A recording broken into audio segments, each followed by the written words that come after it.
नमस्कार व्यूअर्स, और आप सब लोग कैसे हैं। आशा करती हूँ आप सब लोग अच्छे होंगे, स्वस्थ होंगे और मेरा शिव पुराण का पाठ अवश्य देखते होंगे। तो सबसे पहले हम जान लेते हैं कि कल तक हमने कहाँ तक जाना था।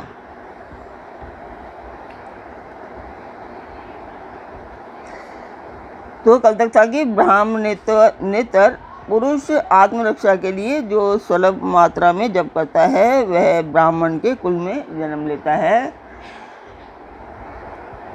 प्रतिदिन सूर्योपासना करके उपयुक्त रूप से जप का अनुष्ठान करना चाहिए। 12 लाख गायत्री का जप करने वाला पुरुष पूर्ण रूप से ब्राह्मण कहा गया है। जिस ब्राह्मण ने 1 लाख गायत्री का भी जप ना किया हो उसे वैदिक कार्य में ना लगाएं। 70 वर्ष की अवस्था तक नियम पालन पूर्वक कार्य करें। इसके बाद गृह त्याग कर संन्यास ले लें। परिव्राजक या सन्यासी पुरुष नित्य प्रातःकाल 12,000 प्रणव का जप करें। यदि 1,000 इस नियम का उल्लंघन हो जाए तो दूसरे दिन उसके बदले में उत्तरा मंत्र और अधिक जपना चाहिए। तो कल तक यहाँ तक था। अभी आप जानना चाहेंगे कि इसके लिए इसको पाठ में क्यों कर रही हूँ। पाठ एक शुभ कार्य है, उसी के लिए कर रही हूँ और चाहती हूँ कि आप लोग इसमें मेरा सहयोग करें, सब्सक्राइब करें, लाइक करें और शेयर करें और अपने परिवार और मित्रगणों को भी सब्सक्राइब और शेयर करने के लिए अवश्य करें, तो जिससे मेरा जो ये प्रण है ये मेरा पूर्ण हो पाए। तो जिस मंदिर का मैं वर्णन कर रही हूँ उस मंदिर की मैं वीडियो डालती हूँ, आप लोग देखिए और मुझे बताएं कि आपको मेरा पाठ कैसा लगता है। आपको अच्छा लगता है वो भी बताएं, आपको कोई कमियाँ दिखाई देती हैं आप मुझे वो भी बताएं, मुझे बहुत अच्छा लगेगा।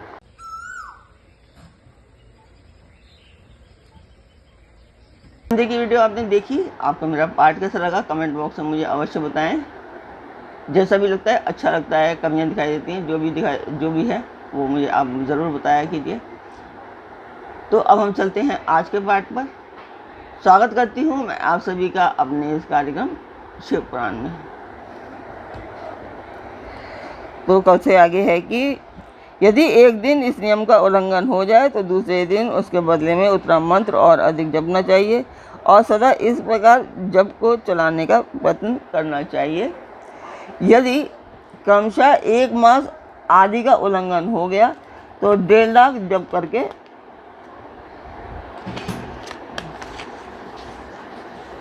उसका प्रायश्चित करना चाहिए। इससे अधिक समय तक नियम का उल्लंघन हो जाए तो पुनः नए सिरे से गुरु से नियम ग्रहण करें। ऐसा करने से दोषों की शांति होती है, अन्यथा वह रौरव नरक में जाता है। जो सकाम भावना से युक्त गृहस्थ ब्राह्मण है उसी को धर्म तथा अर्थ के लिए यत्न करना चाहिए। मुमुक्षु ब्राह्मण को तो सदा ज्ञान का ही अभ्यास करना चाहिए। धर्म से अर्थ की प्राप्ति होती है, अर्थ से भोग सुलभ होता है, फिर उस भोग से वैराग्य की संभावना होती है। धर्म पूर्वक उपार्जित धन से जो भोग प्राप्त करता है उससे एक दिन अवश्य वैराग्य का उदय होता है। धर्म के विपरीत अधर्म से उपार्जित हुए धन के द्वारा जो भोग प्राप्त होता है उससे भोगों के प्रति आसक्ति उत्पन्न होती है। मनुष्य धर्म से धन पाता है, तपस्या से उसे दिव्य रूप की प्राप्ति होती है। कामनाओं का त्याग करने वाले पुरुष के अंतःकरण की शुद्धि होती है, उस शुद्धि से ज्ञान का उदय होता है, इसमें संशय नहीं है। सतयुग आदि में तप को ही प्रशस्त्र कहा गया है, किंतु कलयुग में द्रव्य साध्य धर्म दान आदि अच्छा माना गया है। सतयुग में ध्यान से, त्रेता में तपस्या से और द्वापर में यज्ञ करने से ज्ञान की सिद्धि होती है। पूजा से ज्ञान लाभ होता है। अधर्म हिंसा दुख रूप है और धर्म सुख रूप है। अधर्म से मनुष्य दुख पाता है और धर्म से वह सुख और अभ्युदय का भागी होता है।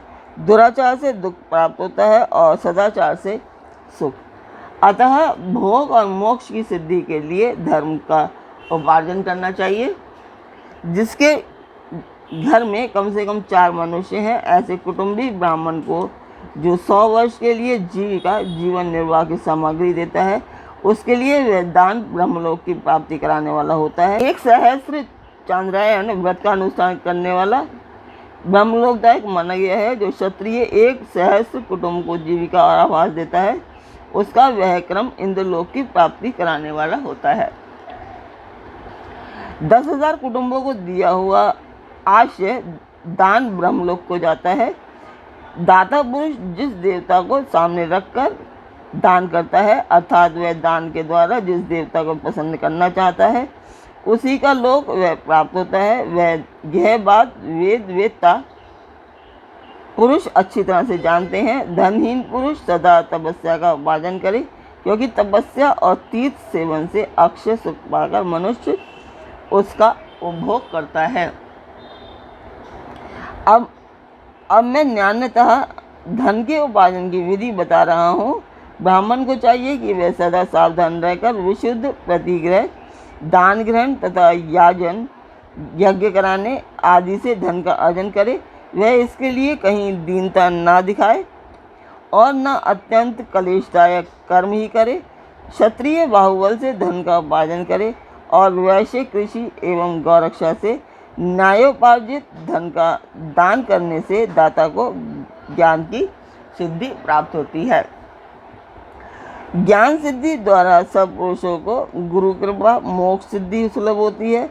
मोक्ष से स्वरूप की सिद्धि ब्रह्म रूप से स्थिति प्राप्त होती है, जिससे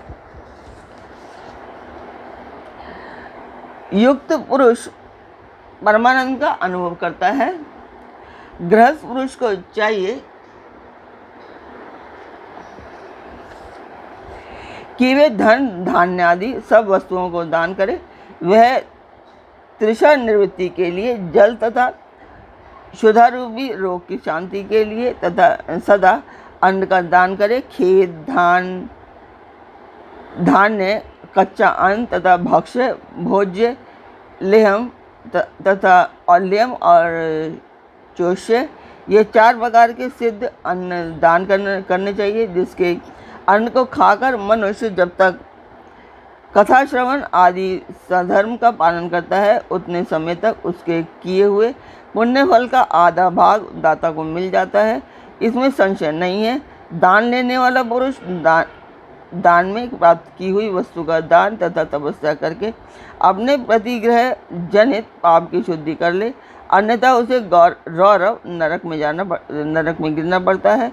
अपने धन के 3 भाग करे, एक भाग धर्म के लिए, दूसरा भाग वृद्धि के लिए तथा तीसरा भाग अपने उपभोग के लिए। नित्य नैमित्तिक और काम में ये तीनों प्रकार के कर्म धर्मार्थ रखे हुए धन से करे।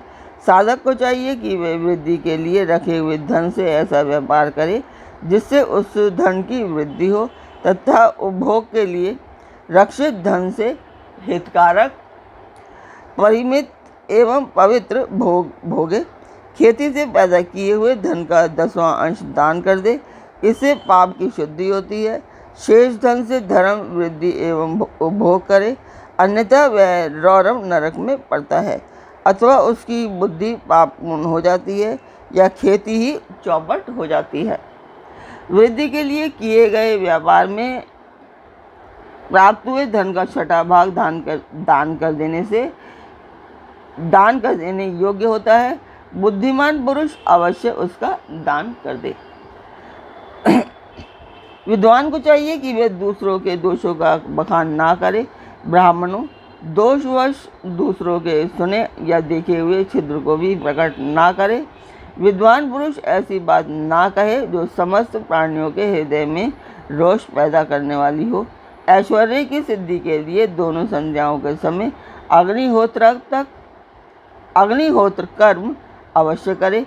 जो दोनों समय अग्निहोत्र करने में असमर्थ हो, वह एक ही समय सूर्य और अग्नि को विधि पूर्वक दी हुई आहुति से संतुष्ट करे। चावल, धान्य, घी, फल, कंद तथा हविष्य इनके द्वारा विधि पूर्वक स्थाली पाक बनाए तथा यथोचित रीति से सूर्य और अग्नि को अर्पित करे। यदि हविष्य का अभाव हो तो प्रधान होम मात्र करे।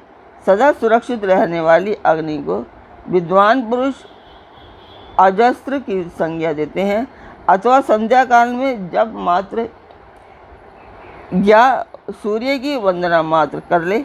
आत्मज्ञान की इच्छा वाले तथा धनार्थी पुरुषों को भी इस प्रकार विधिवत उपासना करनी चाहिए।